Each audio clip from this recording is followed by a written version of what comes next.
We move now to the final award of the evening, which is the award of our Applied Microbiology International Honorary Fellowship for 2022. This is the highest accolade and award that the honor that the Society can bestow on a prominent figure in microbiology who has made a significant contribution to advancing the discipline of microbiology and science as a whole. Our previous honorary fellows have included Lord Jim O'Neill, Sir David Attenborough, Professor Dame Sally Davies, Professor Jennifer Doudna, and Professor Dame Anne Glover. And we're delighted this evening to confer the award of the Honorary Fellowship to Professor Sir Jonathan Van-Tam.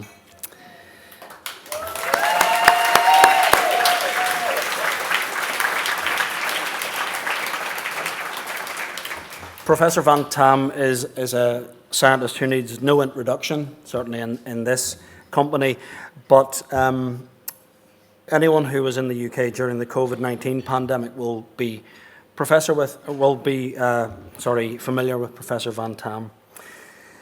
Professor Van-Tam is the Pro-Vice Chancellor of the Faculty of Medicine and Health Sciences at the University of Nottingham, but is known by most of the public for his role as the Deputy Chief Medical Officer for the UK from 2017 to 2022. His press conferences on public health safety during the COVID-19 pandemic were hailed as bringing an understanding of COVID safety to the general public, and we are delighted today to award you, Professor Van-Tam, with the Honorary Fellowship for your outstanding work. I now invite Sir Jonathan Van-Tam to take a seat on the stage, to join us to say a few words, and then to join us then for a question and answer with our early career scientists. Our early career scientists are really the lifeblood of the Society, as we discussed over dinner, and it is really the early career scientists that help us select, or key in selecting the person that we honour with this award. That selection then goes to the general membership for the vote, and we're delighted again to congratulate you as the recipient, Professor Van-Tam, of the Honorary Fellowship of Applied Microbiology for 2022.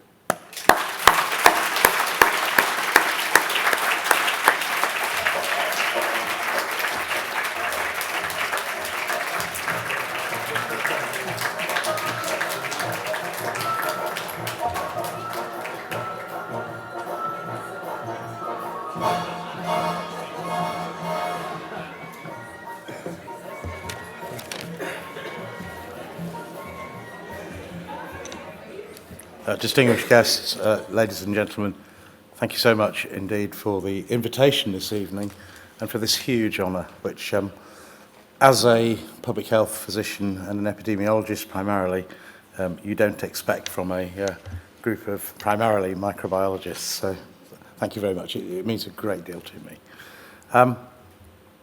I know that a lot of the younger membership were kind of instrumental in kind of making the vote and so forth, and I thank you for that. And one of the things that's happened in this pandemic, which has been, I think, the worst since, in respiratory terms, certainly the worst since 1918. One of the things that's happened is that we got to a certain point, and then the pandemic was over. The political narrative was that this pandemic was over, even though we know this virus will persist in humankind for a very long time, perhaps forever. One of the things that is now emerging is that this is a kind of once-in-a-lifetime event. My personal view is that it may be once in a political lifetime, but for the younger generation and the younger scientists in the audience, this isn't going to be once in your lifetime, I'm afraid. It's quite likely that there'll be more. And as the agency of humans gets closer and closer to the agency of animals and the animal kingdom, I think the likelihood of humans being exposed to new organisms that we don't yet know about just gets greater and greater. So I'd love to reassure you that you work through this once-in-a-lifetime event. But I think in terms of what's left of your career, compared to what's left of my career, the chances of this being a once-in-a-lifetime event for you are actually very small. Now, we have got through this. And we've got through this, I think, as a society remarkably well. And although there's nothing fortunate about pandemics, one of the things that I think was fortunate was the fact that it happened in 2020 and not in 2015.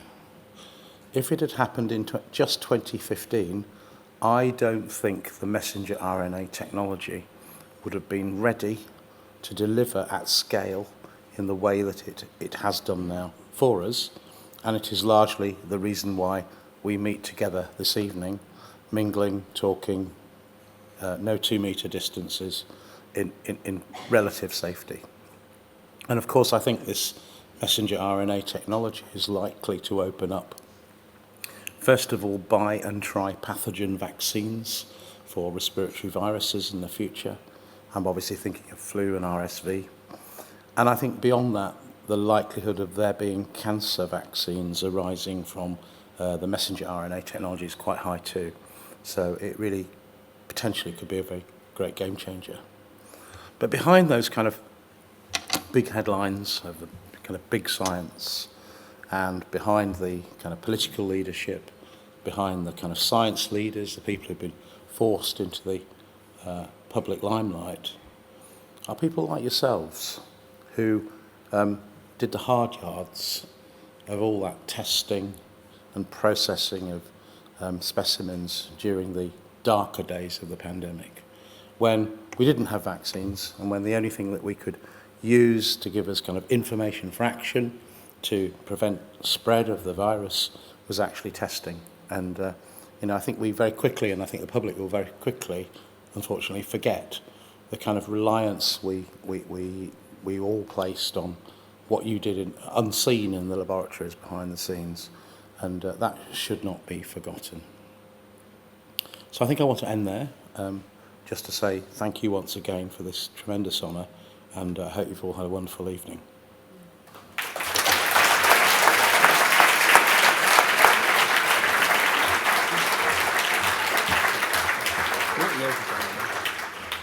Thanks very much, Professor Van-Tam.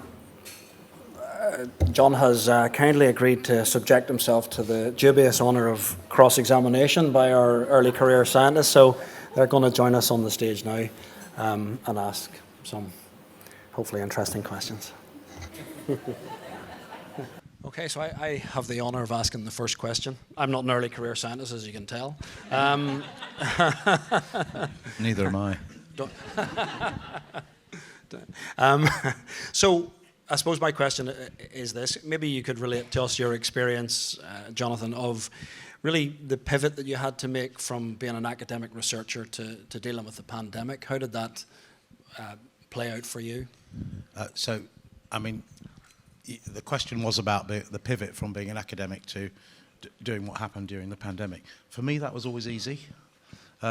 Because my academic research has always been really around policy-related questions rather than kind of deep science. And because I'd been to the pharmaceutical industry, I'd been to the World Health Organization, I'd been to the public health agencies, I'd also done academia, I had quite a lot to draw on. And in many ways, for me, it was the kind of best of times and the worst of times. I wouldn't have wished it on anybody. I wouldn't have wished it on myself, frankly. But if I could have planned a career, which I didn't, that kind of had skill sets from different areas that I could draw down on for that job, then yes, in a way it was perfect because they all just kind of came together at the right time.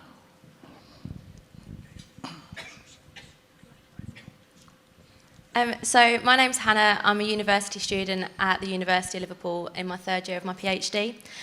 So you initially trained as a physician at Nottingham, but your experience is far-reaching, including industry, academia and the civil service. So what made you direct your career away from being at the bedside in medicine towards a career in research?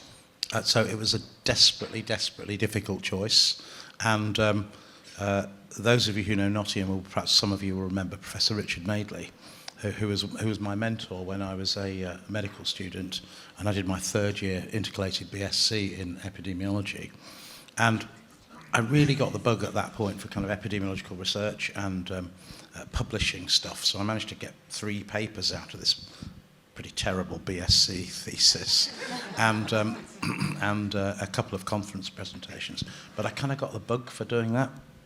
And I said to Richard, just after I'd qualified, I think I might want to do public health long term. And he said, well, do you enjoy being a doctor? Do you enjoy clinical medicine? I said, yes. So he said, well, go away. I don't want to see you for 5 years. Go and get clinical medicine out of your system. And so I did. I did 5 years of jobs where they were still 120 hours a week. And it did largely kind of get it out of my system. But it had to be got out of the system, there's no question. And that made it a bit easier to then switch over and do other things. But I did keep on seeing patients in the emergency room. I did a day a week until 1997, which wouldn't be allowed these days, but it was in those days. And yeah, I miss patients to this day. And I don't rule out going back to the emergency room at some point, because I quite like stitching up faces and tendons and things. Hello, my name is Anete. I'm from University College of London. I'm a lab coordinator there. And I wanted to ask, just following on this question, as you've had a career path into academia that's maybe a little bit less typical, what would be your advice for many of us in the audience, being more at the early career stages? Yeah. What would be your advice about the next steps we should take in our careers? Right, so I've got a bit of advice for you there. The first thing is that opportunities in life that you get presented with and the ones you never take are the ones you most regret in the end. So at the age of 18, having just slithered into medical school with a D in chemistry, an E in mathematics, it does get better, an A in biology and an A in physics, but it was one of those, what they call a near-miss offer. I felt very unworthy to get to medical school. And then this letter arrived in the post. And it said, "Sir, you are to report for your French Army National Service to Perpignan. This is your recruitment number, this is the date, and you will be there." And of course, foolishly, at the age of 18, I did not go. So I was a deserter. I couldn't go into France for a few years. So I was a deserter from the French Army, didn't do my French National Service. But I wish I had. I desperately, desperately wish I had. And I can't get that back. I just can't get that back, whatever I want to do. Now it's too late. But, I could have, now knowing what I know now, I could have rung Nottingham and said, can I just defer my place for 2 years because I want to do the French Army? And they would have said, yeah, fine, because people do defer places. So I missed out on that because I missed an opportunity. So always take opportunities when they come along. And then the other thing is, take time to work out what you are good at, because we're all good at different things. And I took a lot of time to work that out. And it wasn't actually anything that I was good at. It was translating between disciplines. So, talking microbiology to the public health lot, talking public health to the microbiology lot, talking academic stuff to the pharma industry lot, talking public health policy to the pharmacy lot. And then finally, when the vaccine task force came along, talking what it is to work in the vaccine industry to the civil service lot. So for me, it was the discovery was translation and work at interfaces. It may not be for you, could be lots of things, but just take your time. You're going to be working a long while. You've got plenty of time to work out what it is that makes you tick. And hello, Phil. I'll ask your last question.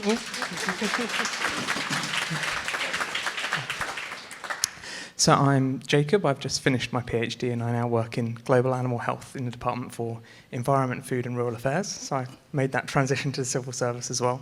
So this question comes relevant for that. So I can imagine that straddling the line between public health official and spokesperson for the UK government felt quite precarious at times. How did it feel stepping into the world of policymakers in that sort of public public way? Well, the answer to that's really easy. It is a strange world, and it takes time to get used to it. So it was just as well I'd had a couple of years of being DCMO before the pandemic happened. So I kind of got my bearings and worked all that out. But the thing you have to remember is that advisors, including scientists, advise, ministers decide. And it's your job to work for whoever that lot out there vote for. It doesn't matter who they are or what their beliefs are politically.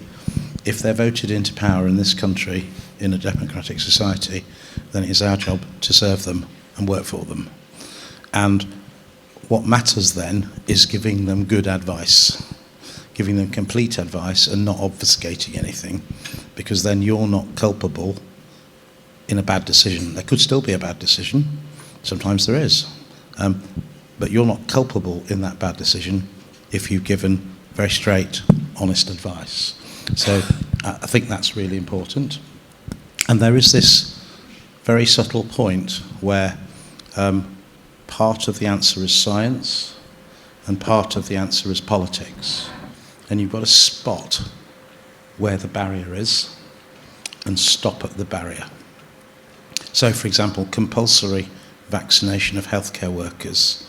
Okay, I can say very clearly that the evidence from the US is very clear that where a hospital has mandated and enforced vaccination of healthcare workers in a situation where uptake has been 60 or 70%, it's gone right up to 99%. That's not an opinion on whether anyone should do that.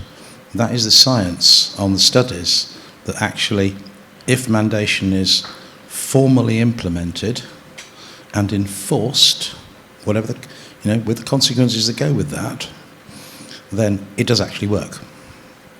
That's just science.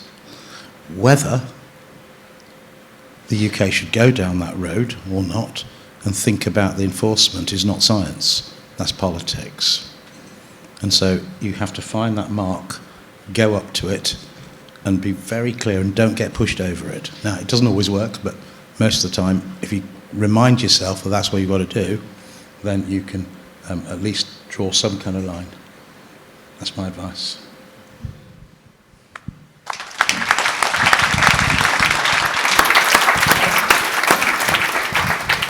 Thanks very much, Professor Van-Tam, and our early career scientist panellists. I think you'll agree that they were excellent as always. Maybe give them a round of applause.